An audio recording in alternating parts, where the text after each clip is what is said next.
Here's the episode, guys. Your childhood was kind of traumatic. What caused that spark, that drive, you think? Yeah, of course, everybody's childhood is traumatic. You know, my parents were wonderful and horrible and fantastic. They're humans, just like you and I. Right. You know? Like, Wow. I mean, how many times do you wish you could go back and go, well, that was probably a bad idea? Oh, I was a bad kid, man.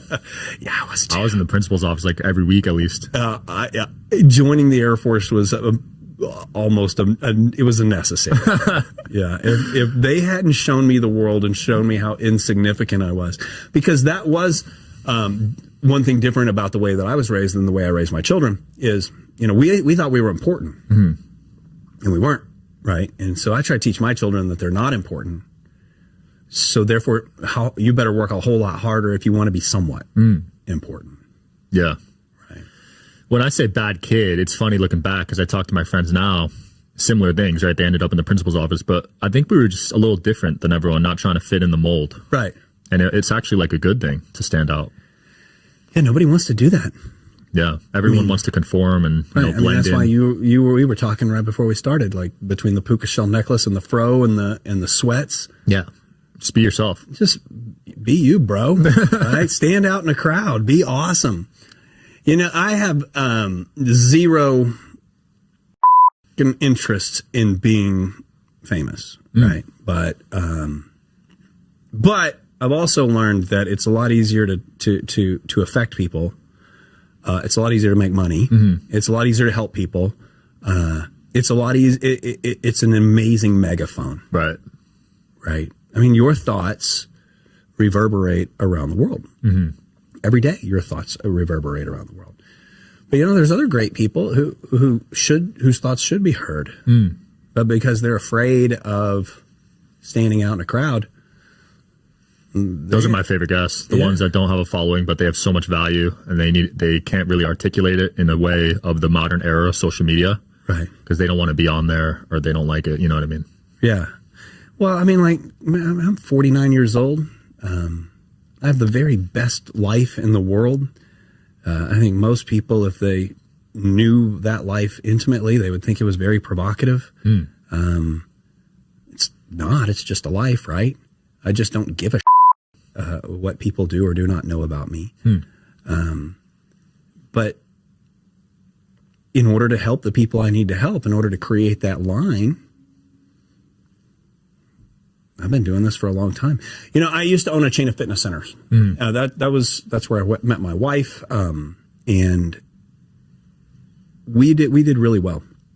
And then one day, I opened the last gym, and it was supposed to open with 2,000 members. Instead, it opened with 75, and 75 members. Oh wow, not big change. Giant. It was supposed, yeah. So what had happened was we signed the lease, and then evidently, at the exact same time, Planet Fitness had signed a lease like 2 blocks away.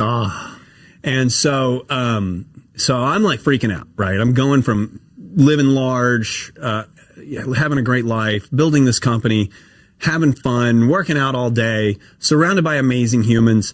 And, all of a sudden I'm like, I'm going to lose everything. So I start reaching out to, consultants, and I'm like, hey, I need help. And I would kind of describe my situation to them. And they're like, yeah, we're not really interested in you. But here's what we would recommend. Just go be famous on social media. And I'm like, yeah, I don't want to do that. and everyone I talk to says the same thing. Just go be famous on social media. Just, you know, you own a gym. You don't need to be famous all over the world. You need to be famous in a 5-mile radius. And I would say, yeah, I don't want to do that. And they all said the same thing. And they go, well, then go broke, ding dong. And so I'm like, okay, well, here we go.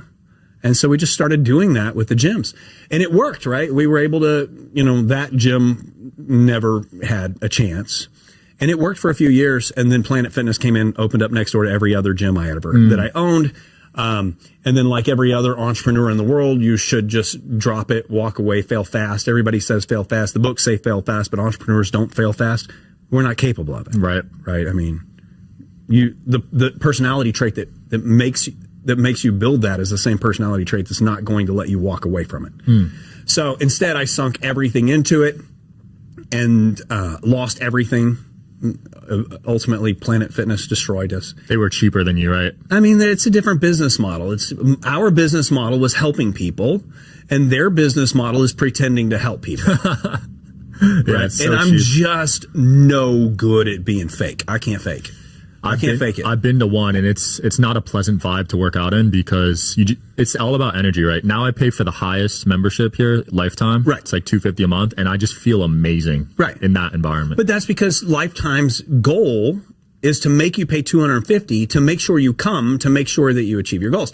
Theirs is they got rid of everything that makes people come. Mm-hmm. So there's no bench press because people who come use a bench press. There's no squat rack because people who come use a squat rack. There's a whole lot of treadmills. Mm-hmm. Why? Because treadmills are a waste of your time. And so you can't even grunt in there. No. They kick you out. So the traditional gym model was you work hard to make sure everybody comes and you help people.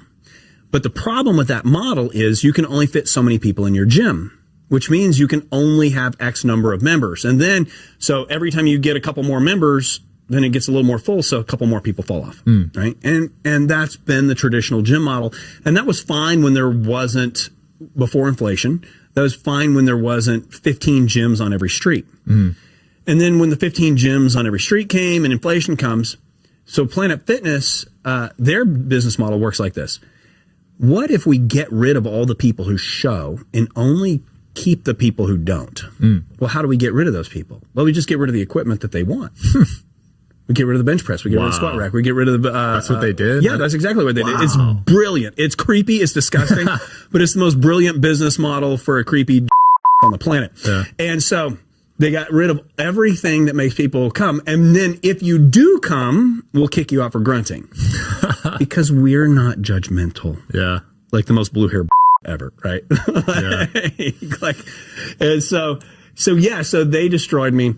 I'm living on Klonopin and crying in the closet. I don't know what to do. You lost everything. I lost everything. Wow. Like you I'm were a millionaire guy. at the time.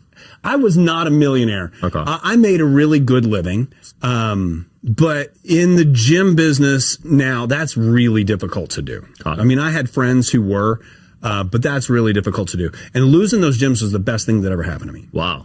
By far, right? By far the best thing that ever happened to me. At the time, it did not feel like the best thing that ever happened to me.